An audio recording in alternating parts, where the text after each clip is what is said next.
बहुत स्वागत करता हूं दोस्तों। तो आज की क्लास पूरी तरीके से पूरी बेस्ड होने वाली है प्रसंग, संदर्भ, प्रसंग, व्याख्या के ऊपर। तो आपका हम डिस्कशन में पूरा करेंगे बीए द्वितीय वर्ष आधुनिक हिंदी में संदर्भ, प्रसंग, व्याख्या किस प्रकार करें, कैसे करें। आपका एक टाइटल रहा है, आपकी रिक्वायरमेंट पे हमने क्लास लेकर के आए हुए हैं और जो भी बातें करनी होंगी लास्ट में करेंगे। हम पहले क्लास को अच्छे से पढ़ते हैं, समझते हैं बात को, ताकि आपका टाइम वेस्ट ना हो। आप कम टाइम में बहुत कुछ कंटेंट सीख सकते हैं। थोड़ा हम तेज चलेंगे क्योंकि आपको थोड़ा स्लो में चलेंगे, बहुत मॉडरेट लेवल पे चलेंगे, ताकि आपको प्रॉपर वे में सारी बातें समझ में आए। ठीक है, तो आई होप आप सब मस्त होंगे। ठीक है, चलो स्टार्ट करते हैं। विदाउट ये पहले नंबर तो बता दें, क्लास सबके लिए है, फर्स्ट ईयर वाले को लिए, सेकंड ईयर वाले को, थर्ड ईयर के लिए। टाइटल भले बेसिक से आपका फर्स्ट ईयर और सेकंड ईयर वाला, द्वितीय मतलब सेकंड ईयर का दिया गया है, लेकिन याद रखना कि आपका इंटर लेवल से लेकर के आपके पूरे मतलब पूरे बीए पूरे जितने भी पार्ट्स होते हैं, फर्स्ट सेकंड थर्ड तीनों पार्ट के लिए है। तो आप लोग ध्यान से क्लास को सुनिएगा, लिखने का प्रयास मत कीजिएगा। पीडीएफ आपको टेलीग्राम पर मिल चुकी है और इस पीडीएफ को हम आपको लिंक डिस्क्रिप्शन में दे दिया जाएगा, और नहीं तो इसको पुनः हम शेयर कर देंगे टेलीग्राम चैनल पर। ठीक है, इसकी लिंक मिल जाएगी, लिंक से जाकर के आप डाउनलोड कर सकते हैं। तो टेंशन मत लीजिए, क्लास को एकांत में ईयरफोन लगा करके सुनते रहिए पूरी प्रॉपर में आपको लिखा लिखा मैटर मिलेगा अच्छे से। ठीक है, स्टार्ट करते हैं। तो हमने चुना है आपकी सबसे पहले लेखक मैथिलीशरण गुप्त जी, इनको राष्ट्र कवि कहा जाता है। तो मुझे फूल मत मारो उनका एक शीर्षक है, साकेत महाकाव्य से लिया गया है। ठीक है, नवम सर्ग जो आपका नवा सर्ग है उससे लिया गया है। तो इसमें पूरी अगर थीम बता दें तो पहले इसको पढ़ते हैं, उसके बाद फिर जब इसकी संदर्भ, प्रसंग, व्याख्या के ऊपर आएंगे तो वहां पर चर्चा करेंगे। तो मुझे फूल मत मारो, मैं अबला बाला वियुगनी, कुछ तो दया विचारो, होकर मधु के मीत मदन पटु, तुम कटु गरल न धारो नगारो, मुझे विकलता तुम्हें विफलता, ठहरो संप्रहारो, नहीं भोगनी यह मैं कोई, तुम जाल पसारो, अब बल हो तो सिंदूर बिंदु या हर नेत्र निहारो, रूप दर्प कंदर्प तुम्हें तो मेरे पति परवारो, अल्लो या मेरी चरण धूलि उतिरत के सिर पर धारो। साकेत महाकाव्य रिटन बाय मैथिलीशरण गुप्त। तो ये आपका रहा पद्यांश, पूरा पद्यांश रहा। मुझे फूल मत मारो, आप लोग पढ़े होंगे इसको। इसकी व्याख्या किस प्रकार करनी है, संदर्भ किस प्रकार लिखना है, प्रसंग किस प्रकार लिखना है, इस पे चर्चा करेंगे। चलो स्टार्ट करते हैं। प्रसंग, संदर्भ। संदर्भ कैसे लिखना है, देखो तरीका सीखो। संदर्भ हम तरीका सिखाते हैं आपको, बस आपको सब लिखना आता है, तरीका सीख लो, बस लिखना अच्छा कैसे है, बस यही क्लियर हो जाएगा, कमाल हो जाएगा। संदर्भ कभी भी आप लिखने चाहिए, किसी भी मतलब किसी भी पद्यांश का लिखें तो याद रखना संदर्भ में बहुत बातें, क्योंकि किस पार्ट से लिया गया है, उसका शीर्षक कहाँ से है वो लिखना पड़ता है, और इसके लेखक कौन है ये लिखना पड़ता है। तो जब भी आप अगर संदर्भ लिखें तो प्रस्तुत पद्यांश, ठीक है, हमारे हिंदी के, तो आप इंटर में लिखते थे, आपको अगर और अच्छा लिखना है तो हमने लिखा है, देखो हम स्वयं लिखे हैं, कैसे लिखा है, देखो बड़ा भी है, अच्छा भी है, आपको ये बुक तो आसानी से याद होगा। जो लेखक के उपनाम होते हैं ना, उनको जोड़ दिया करो। जैसे प्रस्तुत गद्यांश, राष्ट्रीय चेतना के शंखनाद, गांधी विचारधारा, राजनीति के प्रणेता एवं सांस्कृतिक भावना के प्रेरक राष्ट्र कवि मैथिलीशरण गुप्त जी की यशस्वी लेखनी द्वारा रचित साकेत महाकाव्य के नवम सर्ग के मुझे फूल मत मारो नामक शीर्षक से संकलित है या अवकलित है या लिया गया है। क्लियर हो गया मैटर, बात समझ गए। हम चाहते तो इसको शॉर्ट फॉर्म में भी लिख सकते थे। प्रस्तुत गद्यांश हमारी आधुनिक हिंदी नामक पुस्तक के साकेत महाकाव्य के नवम सर्ग मुझे फूल मत मारो नामक शीर्षक से लिया गया है। इसके रचयिता राष्ट्र कवि ये मैथिलीशरण गुप्त, ये छोटा हो जाता। लेकिन देखो आप लोग इंटर हाई स्कूल तक पढ़ते थे, राइट बात थी, लेकिन अब आपको कुछ स्तर लिखना है, आप बड़ी क्लास में, तो फिर आपको सारी भी तो वही लिखनी है, लेकिन थोड़ा एडवांस लेवल पे लिखना है, ताकि एग्जामिनर भी पढ़े तो हाँ उसका भी अच्छी से मन एकदम खुश हो जाए, तो वो खुश रहेगा तो नंबर आपको दे के जाएगा। तो प्रस्तुत पद्यांश, राष्ट्रीय चेतना के शंखनाद, गांधी विचारधारा, राष्ट्रीय नीति के प्रणेता एवं सांस्कृतिक भावना के प्रेरक राष्ट्र कवि मैथिलीशरण गुप्त जी के यशस्वी लेखनी द्वारा रचित साकेत महाकाव्य के नवम सर्ग के मुझे फूल मत मारो नामक शीर्षक से संकलित है, अवतलित है, दिया गया है। ये रहा आपका संदर्भ। आपको संदर्भ इसी तरीके से, ये जो कहेंगे अब इसको हम कहाँ ढूंढेंगे कि राष्ट्रीय चेतना के शंखनाद, अब इनके बारे में आप पढ़ लीजिए थोड़ा सा, इनके जो जीवनी है आप उसको पढ़ेंगे ना, तो वहां से आप इनके उपनाम की संज्ञा, जो इनके उपनामों की संज्ञा दी जाती है ना, उपनामों की संज्ञा को यहाँ पर जोड़ करके तब आप लिखेंगे, तो थोड़ा क्या होता है कि इसका जो क्रिएटिव होता है ना, क्रिएटिविटी इसमें आ जाती है, एक ओपन माइंड सेट आ जाता है जानवर को पढ़ने के बाद। हाँ, बच्चे को कम से कम इनके बारे में इतना तो पता है, तो ये सारी बातें उसको यही सारी चीजें मैटर करती हैं। बस उपनाम को, जो लेखक के जो उपनाम होते, उपनाम है, जितना आप उनके बारे में जानते हैं थोड़ा थोड़ा मतलब हीट पॉइंट करके आप शुरुआत में लिख करके तब उनके कवि को लिखिए, फिर उनके द्वारा रचित जो काव्य है या फिर जो भी पंक्तियां हैं उनको फिर उससे लिया गया है, ये लिखना है आपको। ये रहा आपका संदर्भ का प्रोसेस। आपको इस प्रोसेस आपको अगर आप गुजारेंगे संदर्भ को, किसी भी पद्यांश को, निश्चित रूप से आप उसका अच्छा बन जाएगा। देख लो हमने भी लिखा है, आप इसी तरीके से लिखना है, कितना अच्छा है, 3-4 लाइन में है, आपका क्लियर हो जाएगा मैटर लिखना।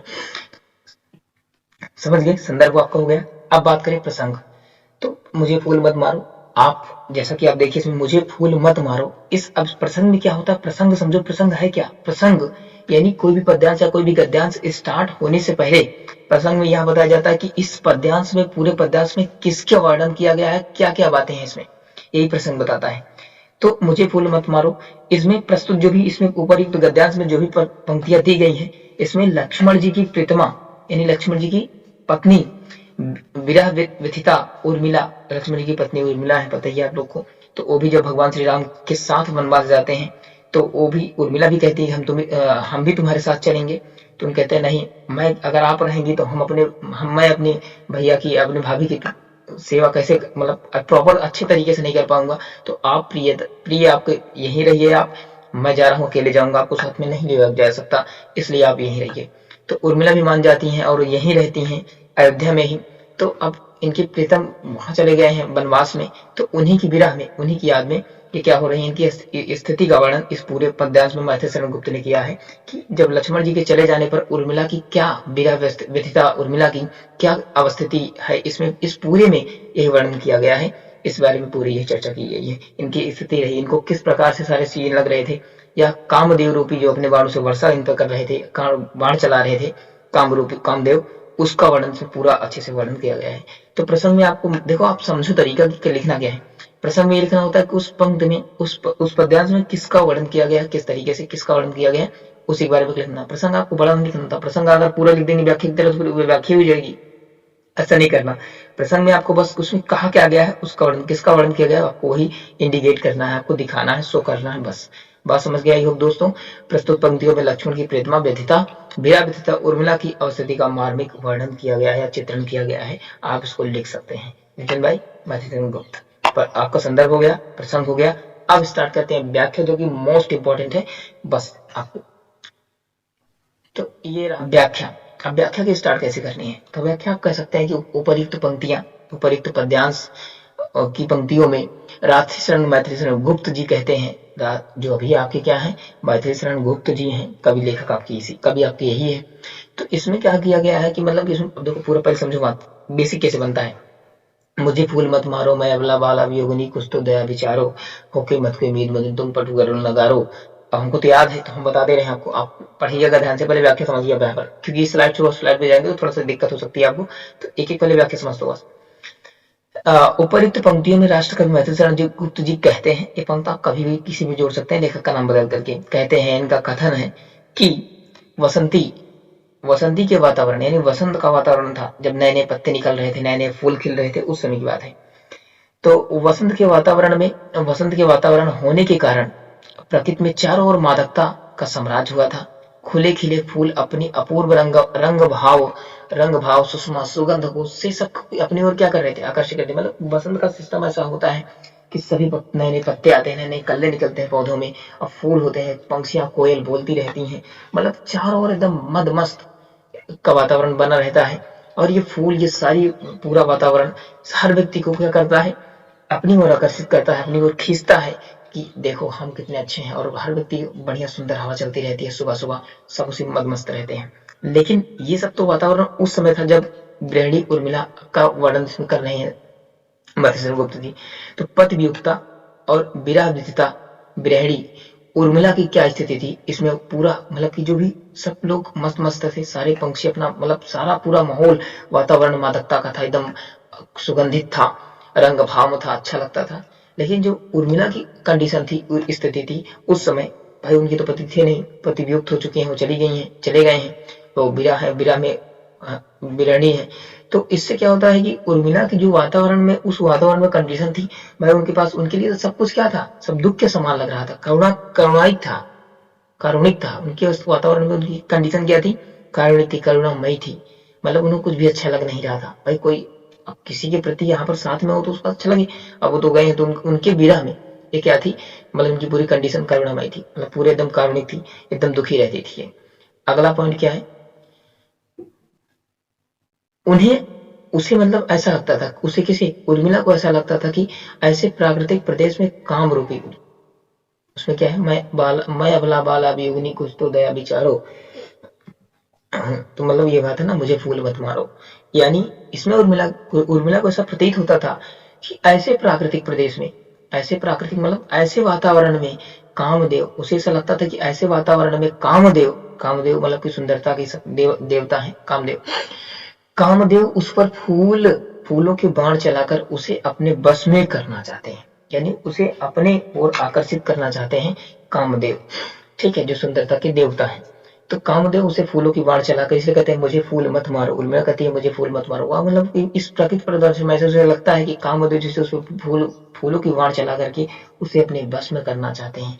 उर्मिला पहले कामदेव से निवेदन करती है, क्या करती है, पहले प्रार्थना करती है कि हे कामदेव, यानी मुझे फूल मत मारो, हे कामदेव तुम मुझे अपने पुष्प बाणों से आहत मत करो, मुझे फूलों के बाणों से आहत मत करो, मुझे मत मारो। मैं अबला बाला वियोगिनी कुछ तो दया विचारो। मैं तो एक अबला स्त्री हूँ, मैं तो एक अबला बाला हूँ, मतलब मुझे कुछ नहीं पता, मैं भी एक बाल रूप में हूँ, मैं एक कन्या हूँ एक तरीके से।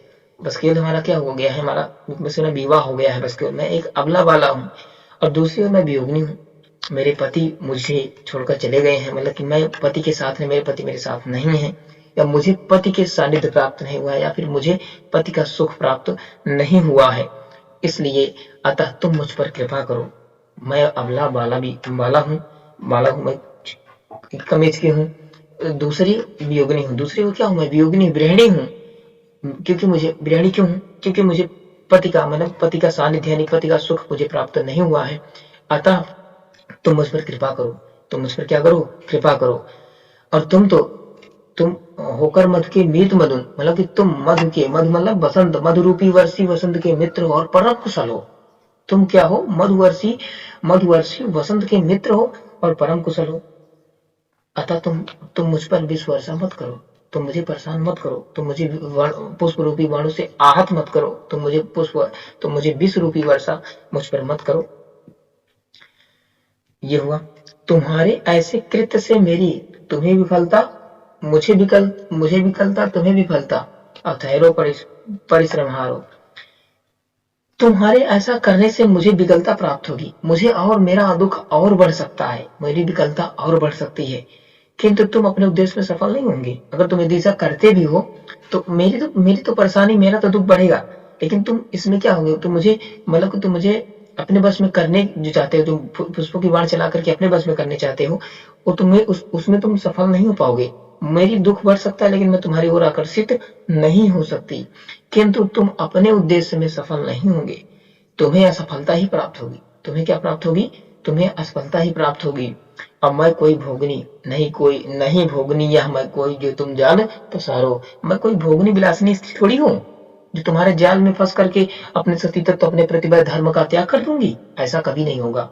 ये मत सोचो तुम कि बस तुम्हारे जाल में जो तुम जाल डाल रहे हो, जो भी मतलब मुझे अपने बस में करने का जाल पसार रहे हो, फैला रहे हो, उसमें मैं कोई भोगनी, कोई विलासिनी स्त्री नहीं हूँ जो कि तुम्हारे जाल में फंस करके अपने सती तत्व, अपने प्रतिबद्ध धर्म का त्याग कर दूंगी, ऐसा कभी नहीं होगा। यदि ऐसा तुम सोचते हो तो तुम्हारी क्या है, तुम्हारे मन का विकार है, ठीक है। ये उर्मिला, ये हमारे भारत की नारियां हैं जो पहले रह चुकी हैं, आज भी है उस तरीके से, लेकिन आज कुछ कम है, कुछ रेशियो कम हो रहा है। लेकिन हाँ, ये उर्मिला की कठिन व्यास पूरा जो गृहिणी है, जो भी इनका सती तत्व धर्म का पूरा यहाँ पर भारत की नारी का सम्मान भी इसमें क्या किया है, मैथिली शरण गुप्त ने दर्शाया है।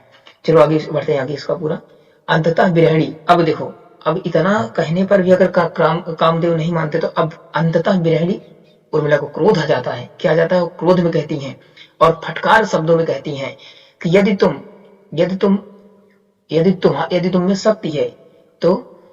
में शक्ति है तो मेरे सिंदूर बिंदु को देखो, मेरे मस्तक, मेरी मांग में जो भरा सिंदूर है उसको देखो, जो कि साक्षात शिवनेत्र की समान है, जो कि तुम्हें क्या कर देगा, भस्म कर देगा। क्योंकि शिवनेत्र की तीसरी आंख खुलती है तो सामने क्या होता है, सब भस्म हो जाता है। तो ये उर्मिला क्रोध में आकर कही, यदि तुम्हें शक्ति, यदि तुम्हें पावर है तो मेरे सिंदूर बिंद को देखो, ये जो कि सच्चा शिव के समान है, जो तुम्हें क्या करेगा, भस्म कर देगा। यदि तुम्हें अपने रूप पर इतना ही अहंकार है यदि तुम्हें रूप पर अपनी इतना ही अहंकार है तो इसे मेरे पति के पर न्यौछावर कर दो। ये तुम सोचते हो कि हम बहुत सुंदर हैं, मैं बहुत सुंदर हूँ, जो तुम्हारी ओर आकर्षित, तुमको अपनी ओर आकर्षित करना चाहता हूँ, तो तुम इसको मेरे पति पर जाकर के क्या करो, न्यौछावर कर दो, वार दो। ठीक है, वार जो उसका अर्थ है यहाँ पर है, न्यौछावर कर दो, क्योंकि वह तुमसे अधिक सुंदर है, क्योंकि मैं समझती हूँ कि तुमसे अधिक सुंदर है मेरे पति, तो इसलिए मैं तुम्हारी ओर आकर्षित नहीं हो सकती। मेरा पति सर्वस्व है, सुंदर है। यदि तुम्हें अपनी पति रति, जो उनका नाम है, इनकी पत्नी रति के प्रेम पर इतना गर्व है, यदि तुम्हें अपने कंडीशन अप्लाई कर रही है, तुम इतने सुंदर हो तो अपनी सुंदरता जाकर के हमारे पति के ऊपर क्या करो, न्यौछावर कर दो, क्योंकि वो तुमसे अधिक सुंदर है। कौन, लक्ष्मण जी। और यदि तुम्हें अपने पत्नी रति के प्रेम पर इतना गर्व है, इतना तुम्हें विश्वास है, इतना गर्व है, तो लो या मेरी चरण धूल ले जाकर के उनके मस्तक पर लगा दो, प्रतिष्ठित कर दो, क्योंकि जो तुम्हारे रति का तुम्हारे प्रति प्रेम भाव है ना, उससे मेरा अपने पति के प्रेम भाव से तुम्हारे प्रति के प्रेम भाव से क्या है, मेरा जो प्रेम भाव है वो कहीं अधिक है। यानी जो रति का प्रेम भाव तुम्हारे प्रति है, उससे मेरा प्रेम भाव अपने लक्ष्मण पति प्रियतम लक्ष्मण के प्रति तुम्हारे भाव से कहीं अधिक गहरा है, तुम्हारे भाव से कहीं और अधिक ज्यादा है। तो कुल मिलाकर इसमें क्या है, नारी के स्त्रीत्व और सती तत्व का इसमें भी परिचय दिया गया है। ठीक है, इसमें उपमा अलंकार भी है, और रूपक है, उत्प्रेक्षा की चलना कर दी गई है, तुलना भी कर दी गई है, और इसमें नारीत्व सती तत्व यानी प्रतिभा धर्म का भी वर्णन माधुशरण गुप्त ने किया गया है। इसलिए इनको राष्ट्र कवि भी कहा जाता है, क्योंकि राष्ट्रीय होने से प्रेरित संस्कृतियों के बारे में चर्चा करते हैं, इसलिए बाद इनको राष्ट्र कवि भी कहा जाता है, और संस्कृत प्रेरणा के प्रेरक भी कहा जाता है। तो आई होप आप दोस्तों इसको पढ़ लीजिएगा, एक बार पुनः देख लीजिएगा, पीडीएफ आपको मिल ही जाएगी। तो आप अच्छे ढंग से इसको पूरा अच्छे से क्या कर लीजिएगा, तैयार कर लीजिएगा। आपको पूरा अच्छे से, आपको पूरा संदर्भ प्रसंग व्याख्या पूरा दिया गया है, पूरी व्याख्या इसकी कंप्लीट है। तो ठीक है, आप इसको देख लीजिएगा, समझ लीजिएगा। ठीक है, तो क्लास अच्छी लगी हो तो लाइक करिएगा, चैनल अगर नए हैं तो सब्सक्राइब करिएगा, ताकि आपको सारी नोटिफिकेशन मिलते, और शेयर करना मत भूलिएगा दोस्तों, शेयर मस्ट है, क्योंकि आपकी मदद हम कर रहे हैं, तो आप निश्चित रूप से किसी दूसरे की मदद कीजिए। तो आप सबसे विश्वास है कि आप इसको शेयर जरूर करेंगे। तो मिलते हैं नेक्स्ट क्लास में नेक्स्ट डाउट के साथ। आपका डाउट जो भी इससे रिलेटेड है, हिंदी से रिलेटेड है, और करने का प्रयास करिएगा, तो हम उसको रिप्लाई करेंगे। जो संस्कृत का आपका है रथ रूपक वाला, उसको भी प्रयास करेंगे कि जल्द से जल्द आपको प्रोवाइड कर दिया जाए क्वेश्चन। थोड़ा सा डिले हो सकता है, थोड़ा सा लेट हो सकता है, लेकिन आप लोग टेंशन मत दीजिएगा, आपको सारी चीजें प्रोवाइड होंगी। थैंक यू दोस्तों, मिलते हैं नेक्स्ट वीडियो में। तब तक के लिए मस्त रहिए, हंसते रहिए, खेलते रहिए और पढ़ते रहिए। ठंडी ज्यादा पड़ ही रही है, राइट हो, स्कूल कॉलेज बंद ही है। ठीक है, हाँ, और 17 तारीख को आपको 17 जनवरी को जो भी आंतरिक परीक्षाएं होने वाली है, एमए फर्स्ट सेमेस्टर और बीए फर्स्ट ईयर की, आई होप 17 से डेट आ रही है, शायद हो जाए। सेकंड इसका जो मतलब जो आपका आंतरिक परीक्षा प्रथम होती है, इसका द्वितीय पार्ट होगा। तो ठीक है, तो इसके बारे में आप चर्चा करिएगा, यस आपको हो जाएगा। आप तैयारी करते रहिए, और आपकी परीक्षाएं भी जल्दी होंगी, क्योंकि चुनाव लगा ही, चुनाव हो जाएगा, चुनाव के बाद आपकी परीक्षाएं होंगी। तो आप सब मस्त रहिए, पढ़ते रहिए। जय हिंद, वंदे मातरम। मिलते हैं नेक्स्ट वीडियो में, तब तक के लिए जय हिंद, वंदे मातरम, भारत माता की जय, इंकलाब जिंदाबाद।